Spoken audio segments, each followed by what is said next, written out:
রাজধানী ঢাকা আজ ভোর রাত থেকেই প্রচণ্ড বৃষ্টি এবং বৃষ্টির পরে আমরা সকালের দৃশ্য দেখতে পাচ্ছি।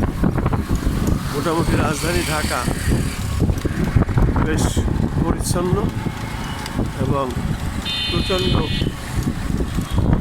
বৃষ্টিতে মানুষের বেশ ঠান্ডা আবহাওয়া এবং মানুষ ঠান্ডাতে অনেকটা স্বস্তি বোধ করছে, যেহেতু বেশ কিছুদিন ছিল প্রচণ্ড দাবদাহা।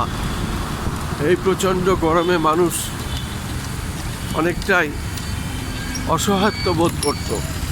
তাই বেশ কিছুদিন ধরে এই দাবদাহা বন্ধের পরে এখন আবার ঠান্ডা আবহাওয়া এবং মাঝে মধ্যেই বৃষ্টি হচ্ছে।